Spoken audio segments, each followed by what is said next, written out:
Good afternoon, everybody. I am so sorry that our guest lecture didn't work out the other day. With technology, these things happen, but we are pulling the late shift here. We're going to get this content out to you. So, a couple of things. I'm going to split this off into two different talks. This first part here, finding a good mentor. I think it's really important that when you think about doing research, that you can find a good mentor. You want somebody who is going to push you forward and keep you moving forward on the research that you want to do. So this is the shorter of the two talks, but I think there's some useful information for us here. Think about as we do research. So finding a good mentor. When we think about finding a good mentor, some things to consider. First, what type of mentorship style do I work best with? So, am I someone who works best with hands off? So, we only meet a couple times out of the semester, mostly through emails.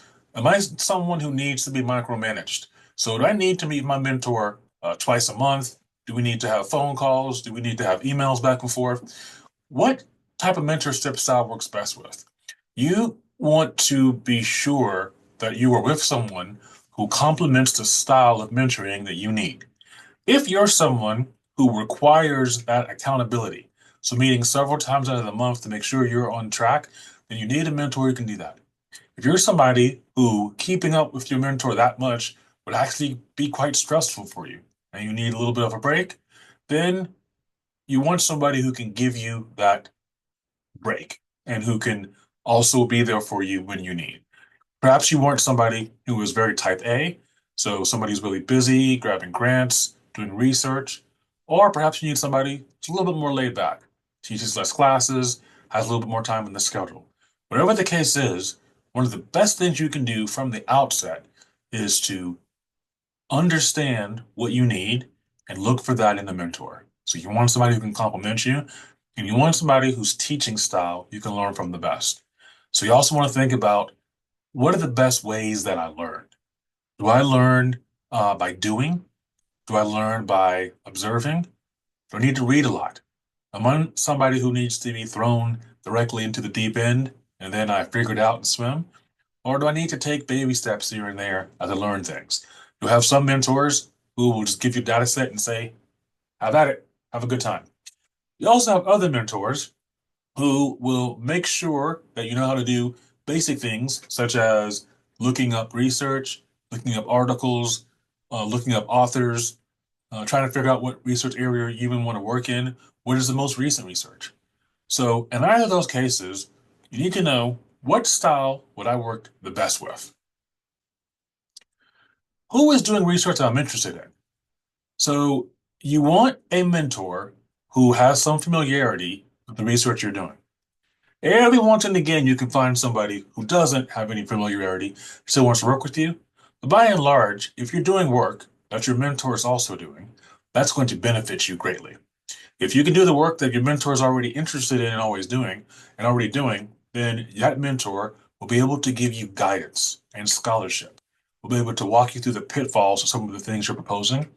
One of the big things, your mentor will know a whole lot about methodology.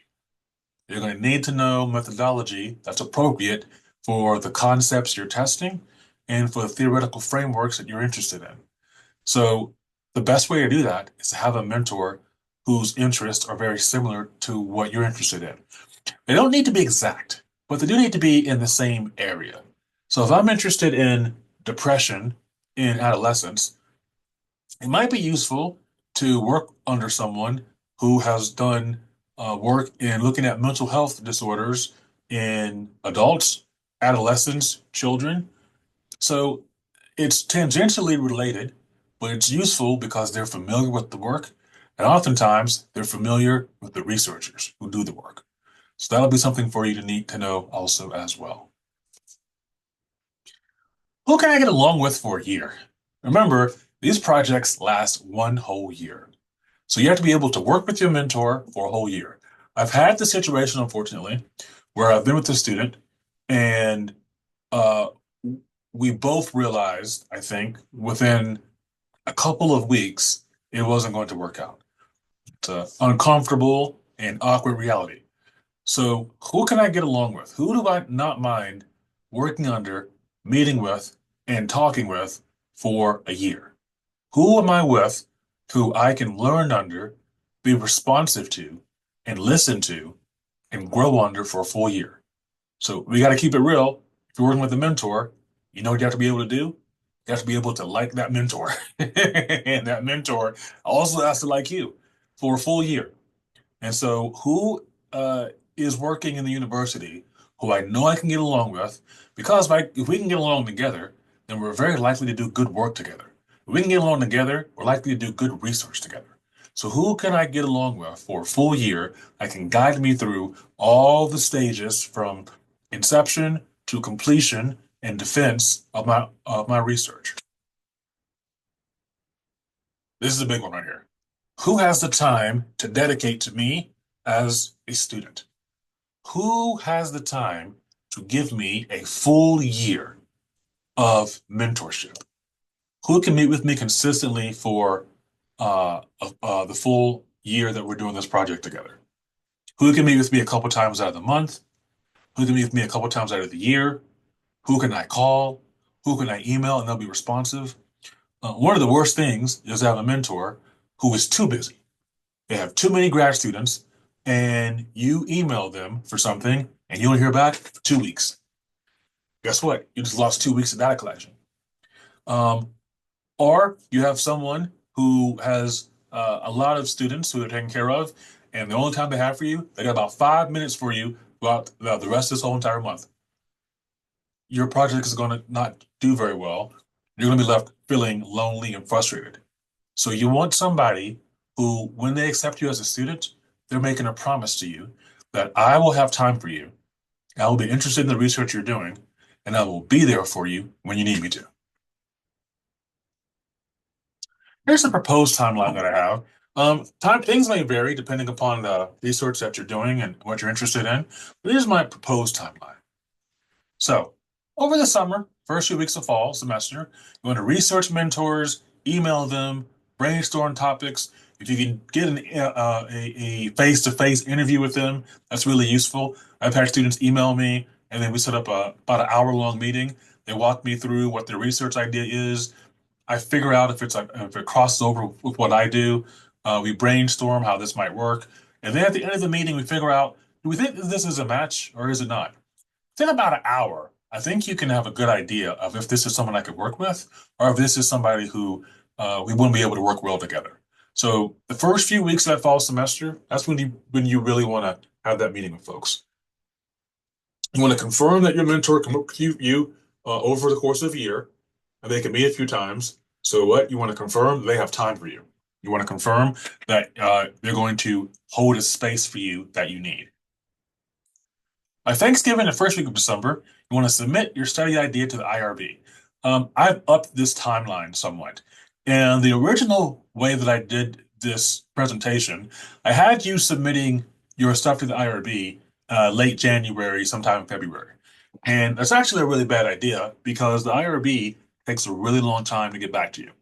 So if you submit something in January or February, there's a real good chance you don't hear back from them until March, maybe even as late as April. I had a situation last year. We submitted our IRB at the end of January, and due to going back and forth trying to adjust things, first it was clear that the IRB wasn't familiar with that area of research. And the second thing was we finally got the study approved in early April. What's the problem with that? The student defends their thesis in late April, or early May, depending upon the calendar. So we had a full semester of data collection that was cut down to 2.5 weeks. So due to a lot of coffee and a lot of all-nighters, we were able to make something work. But you don't want to be in that position, and I don't want you to be in that position. So by Thanksgiving, by the first week in December, submit a study idea to the IRB. That way, that gives you time to have that back and forth, and hopefully, you'll get a much earlier approval. So you want to begin working on a final presentation for May for the Honors College. You want to begin working on that. I have an iterative process. That January is when I'll start to tell students, go ahead and have the skeletons of your PowerPoint. And as we work through things throughout the semester, you're going to fill things in. That way you're not putting the presentation together at the last moment. So sometime between January, February, start working on the outline and then start working on the PowerPoints of that presentation. Beginning of the spring semester, data collection. Work out the bugs. Be sure you know how you'll be analyzing your data. And I should have also put down, be sure you know your what? Methodology. Be sure you know what methods you're using, why you're using those methods. Be sure you can talk us through why those methods are sound, have they been used before, how were they implemented. So methods and then data collection. And then with data collection, you also want to be sure before you start doing your data analysis that you have a data analytic plan. How are we going to analyze this data? Why are we doing it this way? Are we using ANOVAs? Are we using regressions, t-test? Uh, uh, are we using non-parametric measures? So are we doing chi-square? Are we using multi-level modeling, structural equation modeling, all these things here? What are we doing and why are we doing it? Your most important thing for each of these steps, methodology, procedures, data collection, data analysis, why? Why are we doing things the way we're doing it? In our methods, for example, why are participants coming into the laboratory and then sitting in the chair versus coming to the laboratory, standing up and watching a movie? Why are they playing a video game as opposed to listening to music? So what are the theoretical underpinnings and the theoretical foundations for why students are doing what, or for why participants, excuse me, are doing what they're doing? We got to be able to talk about that, discuss that, and know what that is.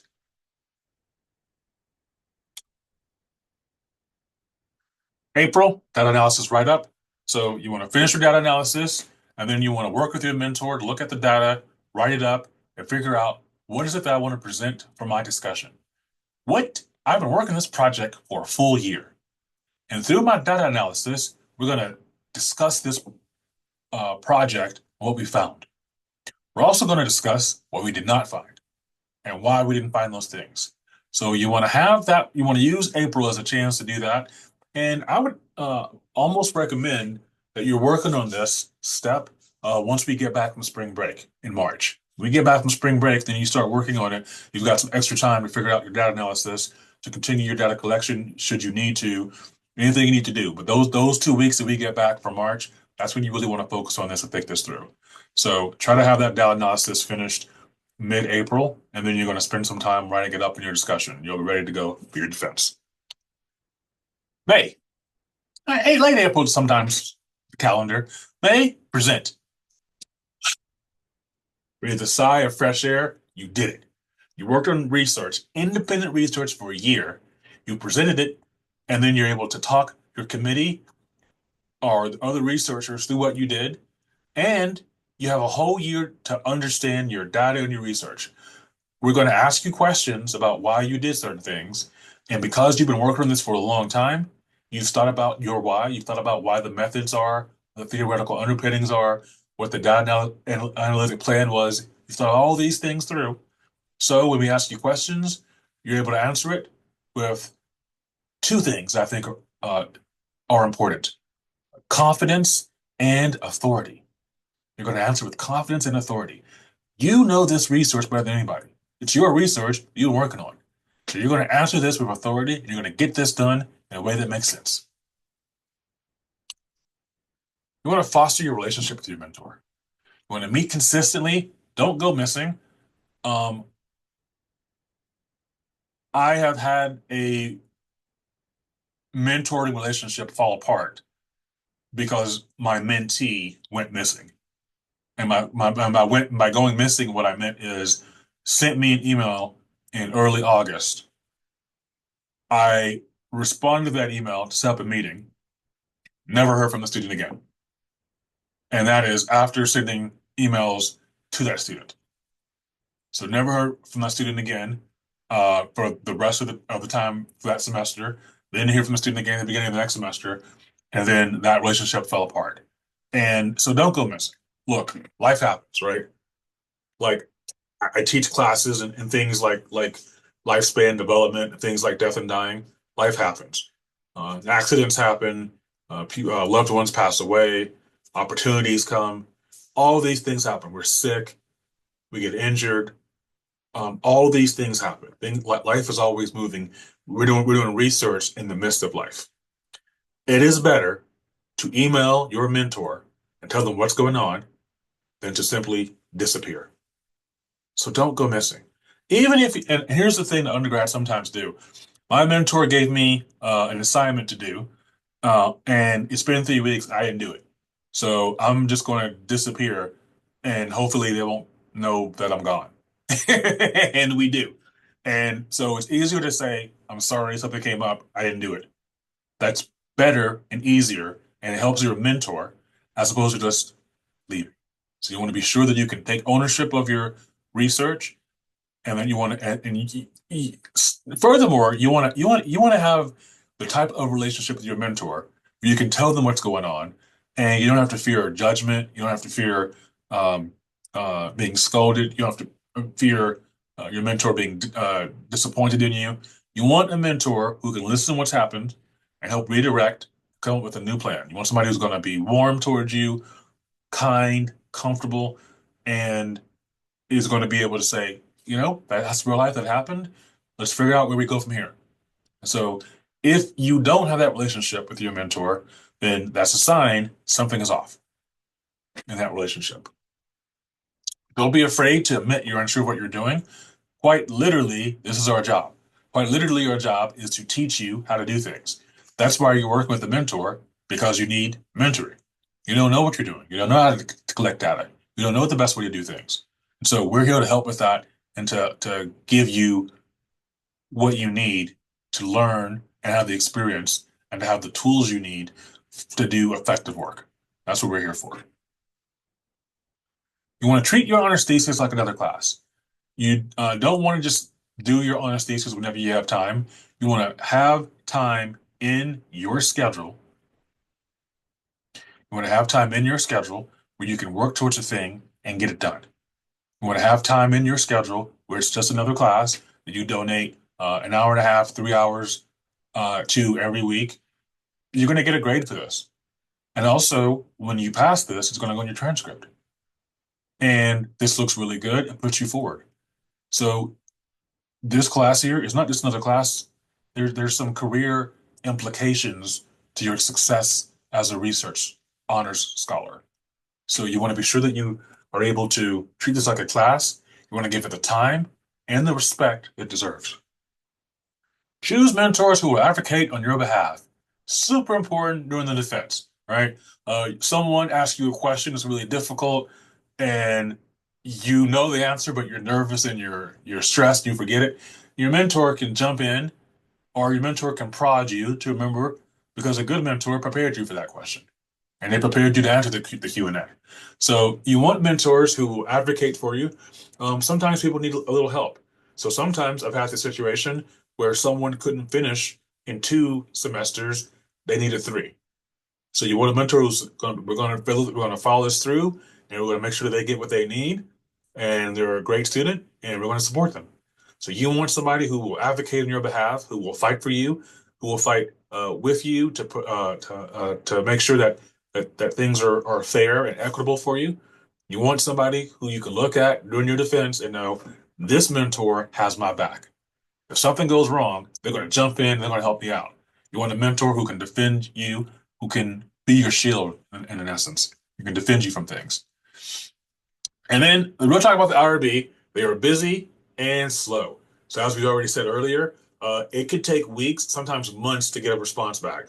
When we were talking just now about having a mentor who will advocate for you, that also means a mentor who isn't afraid to send an email to the IRB telling them, you are putting my student's timeline at risk.